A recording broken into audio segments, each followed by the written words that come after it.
Bonjour, mon nom est Paulin Blaise Gaude, je suis président et fondateur de Stop Saying Start Doing. Aujourd'hui, je vais vous parler de 8 astuces pour sortir plus fort de toute déception.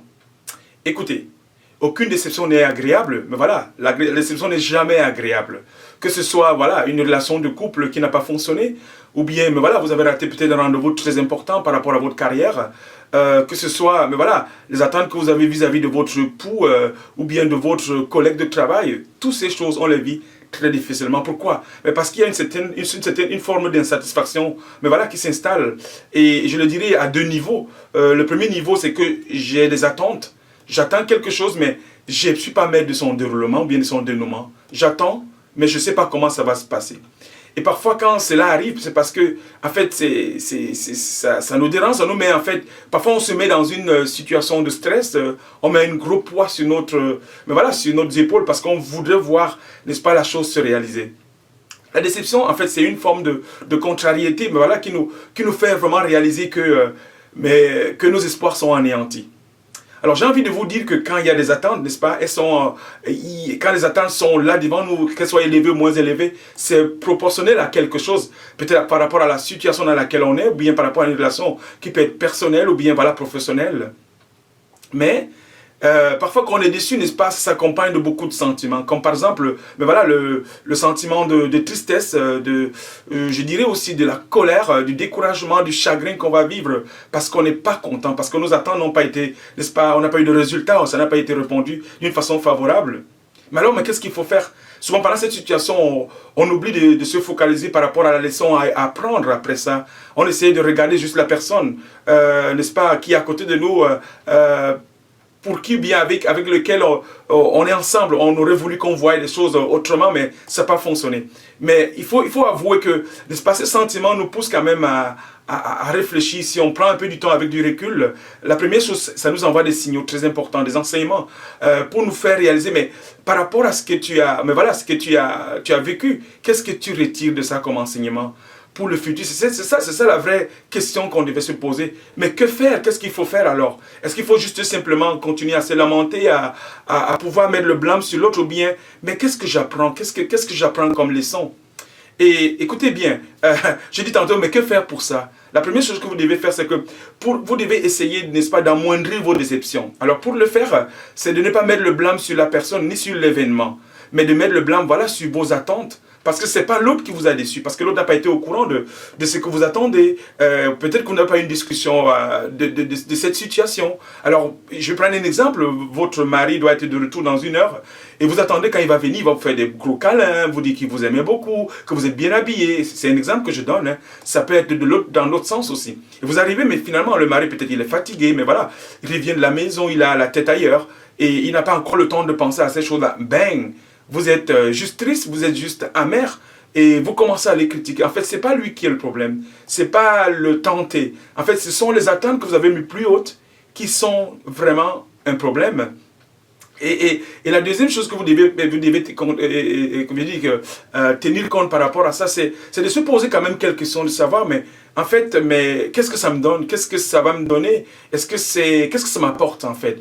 Est-ce que cette situation va changer quelque chose par rapport à mon identité, à ma personne? Et voilà, et puis, c'est dire aussi, mais je dirais, mais quels sont mes besoins? Est-ce que mon besoin, c'est qu'il comble ça quand il vient à la maison parce qu'on va me faire un câlin?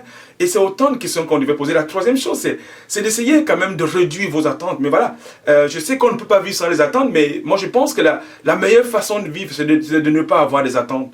Moins on aura les attentes, moins on aura les attentes. Mais voilà, plus on aura la joie de vivre. Parce que sinon, on va mettre une pression, le stress qui va jouer sur notre psychologie, notre psychique, mais voilà aussi sur notre mental. Alors, peut-être réduire quand même en quelque sorte vos attentes, de pouvoir avoir un plan B. Si ça ne fonctionne pas, c'est correct, la vie, n'est-ce pas, peut continuer. Écoutez, souvenez-vous d'une chose, ce n'est pas la personne qui n'a pas répondu à vos attentes qui est votre problème en fait. Il est juste l'élément déclencheur de cette émotion actuellement qui vous fait sortir de vos gonds en insultant l'autre ou bien en ayant mais voilà, une mine un peu bizarre. C'est pas lui en fait, bien c'est pas elle. En fait, l'élément déclencheur c'est la personne, mais c'est pas elle qui est la cause de votre problème, ce sont vos attentes.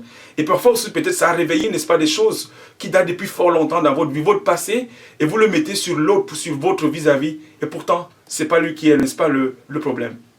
Ça m'amène à mon dernier point. Mon dernier point en fonction des astuces. Alors, mais comment le faire? Comment le faire pour arriver vraiment à sortir plus fort? Je vais vous citer, je vous donne vraiment 8 astuces qui sont très importantes. La première, savoir exprimer ses propres sentiments.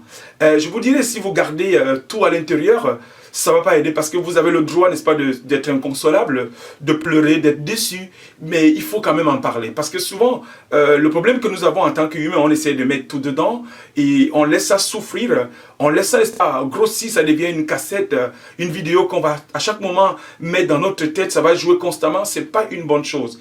Exprimez vos sentiments, sortez de votre colère, mais voilà, faites remonter, n'est-ce pas, la colère, n'est-ce pas, de vos émotions, et puis voilà, rencontrez quelqu'un que vous connaissez, peut-être avec qui vous avez une très bonne relation, que vous respectez, partagez, n'est-ce pas, votre douleur, ça va vous faire du bien.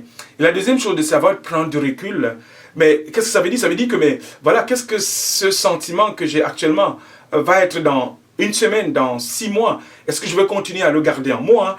Est-ce que ça ne va pas me détruire? Mais voilà, est-ce que ça ne va pas être là comme un élément destructeur, n'est-ce pas, de ma vie? Non, non, il ne faut pas que je garde ce sentiment-là.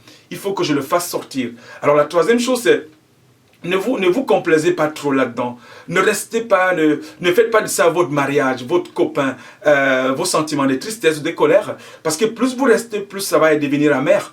Plus la douleur va être vive, plus les insultes vont sortir, ça va vous rappeler beaucoup de choses.